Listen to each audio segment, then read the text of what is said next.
I want to talk about another moment from the same interview with Eric Bolling on Newsmax that we covered in the last segment, where Lauren Boebert in the last clip we looked at was spewing dishonesty about Biden's response to the Maui wildfire.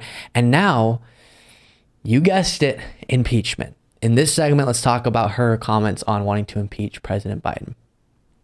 We'll go through both the facts or the purported facts that she puts forward, the lies she puts forward about why Biden should be impeached. And we'll also go through how this push for impeachment, she's saying she's going to force the vote on impeachment and force Kevin McCarthy to get a vote on the floor to impeach President Biden. And now she's saying that, if essentially this doesn't go fast enough for my liking, then we can just skip the inquiry, we can skip the investigation, let's just impeach Biden. And we'll also talk about how that is going to cause major backlash for the GOP. This is going to backfire in a major way. So here's this from Lauren Boebert's interview with Eric Bolling, then we'll discuss further. Eric, that is why I want to bring this to the floor for a straight up and down vote, to put everyone on record to see where they are. There is no one in their right mind in the GOP conference that can look at everything that we have uncovered in the Oversight Committee and say that this man should remain in office and should not be impeached. We need to force the issue at hand. If there's anything I've learned in Washington, D.C., is that nothing happens without force. Yeah, and we saw Adam Schiff. So it's so ridiculous. Kevin McCarthy is saying there needs to be an inquiry so that we can uncover enough evidence to have a justification to impeach Biden. An inquiry is justified, he says, an impeachment inquiry, which leads to impeachment. But on paper, he wants it to seem like we've uncovered some stuff. They haven't. And that justifies us doing an impeachment inquiry, and we'll uncover more stuff so the American people don't think we're fools as they currently do and actually think there's a justification to impeach Biden. But she's saying, no, we've already uncovered enough to impeach President Biden, so skip all that investigation stuff and we'll just do a floor vote as soon as possible. Let's go through it again. Why do they want to impeach Biden? Because they say he was bribed. Do they have any evidence of him being bribed? No, 0.0. Do they have any evidence of a corrupt connection between Biden and Hunter Biden, or Biden and Hunter Biden's company at the time at issue here, Burisma? No. Specifically, the big bombshell witness of theirs got asked. So based on everything you saw, heard, and observed, did you have any knowledge of Joe Biden having any involvement with Burisma? No. And time again, as we've walked through that transcript, we've seen that the former business associate of Hunter Biden, Devin Archer, who was supposed to be, again, a bombshell witness for Republicans, knocked down core parts of their narrative about Biden. And so they don't have evidence of the key claim.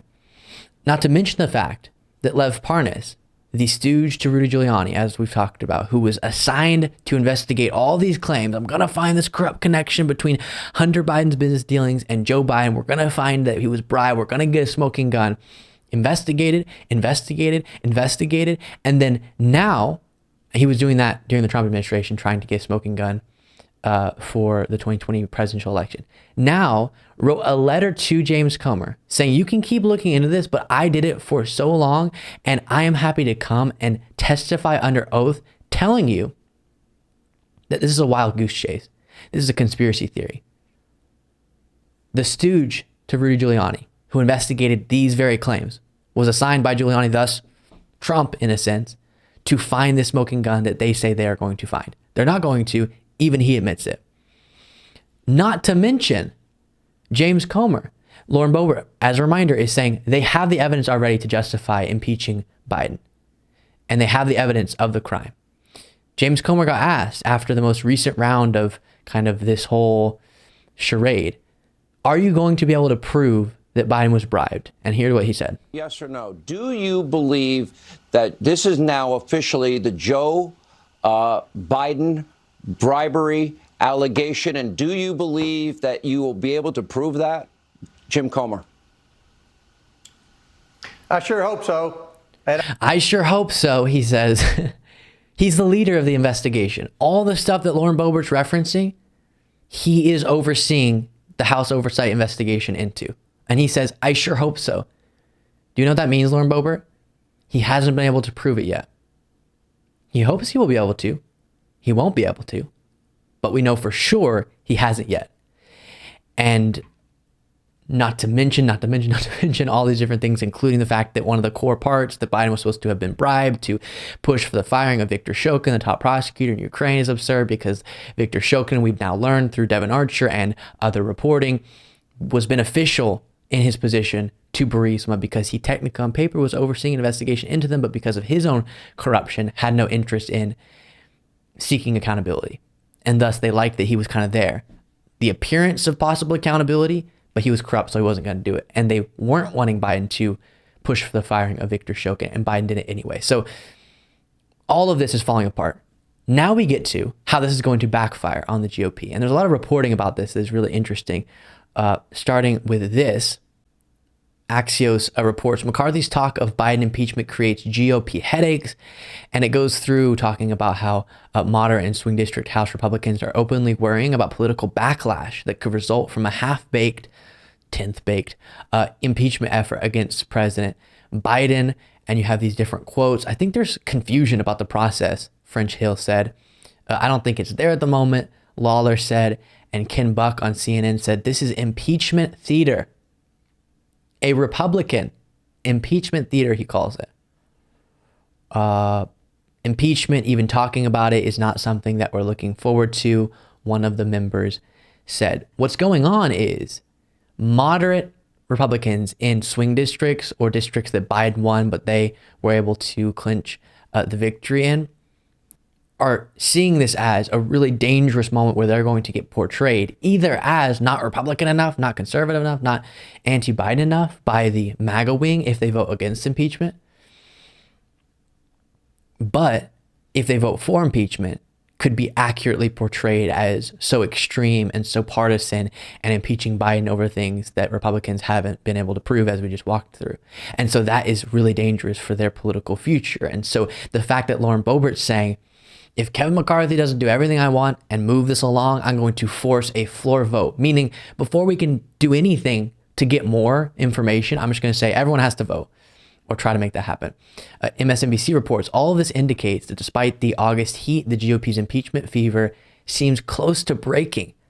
But that doesn't mean the issue will go away entirely. For now, as the House gears up to try to pass the spending bills needed to keep the federal government open, the GOP leadership can't risk alienating the right flank by destroying their dreams entirely. So he's going to keep it kind of, oh, we're about to do that, Boebert. We're about to do that. We promise. But if she's saying by this time, and we'll see if she sets a date like that, if I don't see XYZ happen impeachment-wise, and I'm going to force a floor vote, then maybe the kick the can down the road strategy from Kevin McCarthy won't continue to work, which obviously that's what he's doing. He doesn't even think Biden should be impeached. He just knows, I got to do something to keep the MAGA hardcore right wing happy. Then the New Republic had this hilarious piece that says, please, House Republicans, be crazy enough to impeach Joe Biden. And just as a summary, it talks about how there's a few different ways this can go. You could lose the vote, humiliating, where you can't even get the super partisan, super extreme current state of the House Republican majority to agree to impeach Biden. So that would be a vindication of Biden. You could have them successfully impeach Biden, but even that, unless they uncovered something way more, would seem so partisan and so extreme, as I said, would put a lot of these moderate Republicans in jeopardy. And then you go over to the Senate side, and if they did successfully impeach, the vote to convict would be super stressful for and dangerous politically for the moderate Republican senators who have the same problem I explained with the moderate Republican House members. And then the last part of this article is evidence doesn't matter. True.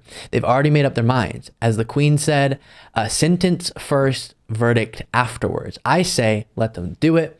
They will look insane to swing voters, insane. And then it ends by saying, go Kevin, go, throw that punch. And it does seem this could only backfire on Republicans. Again, unless they had something on Biden. But they promised to find a lot of stuff and they didn't find it. So now they're in this situation where the extreme, most detached from reality Republicans are saying, we found stuff, sure. And that is justifying Kevin McCarthy and some of these other leaders to try to move forward with acting like they did. But when you didn't, your only options afterwards, if you continue forward instead of admitting that you didn't, are humiliating for you. Last thing we'll end on, Matt Gaetz, this is just unrelated, but it connects to this, said this. And I think that if we do not begin this impeachment work, we're going to look unserious as House Republicans and conservatives. And I'm telling you, if we don't start impeachment work, we're going to look unserious.